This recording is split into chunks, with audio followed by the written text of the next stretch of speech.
In spite of the fact that a major civil rights movement and regulation has occurred over 20 years ago, which is the Americans with Disabilities Act, the unemployment rate for people with disabilities is still twice as high as for people without disabilities.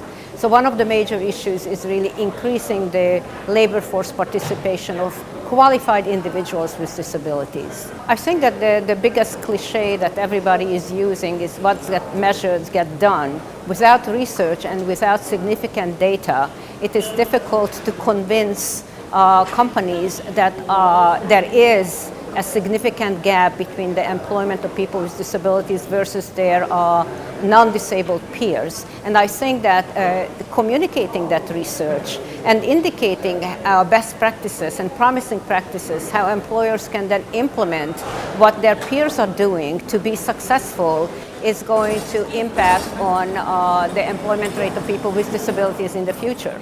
So events such as these promote not only new ideas, but backs it up with actual hard data that was arrived at through research. What I really liked in today's conference is the fact that we have kind of a reactor panel for each of the presentation sessions.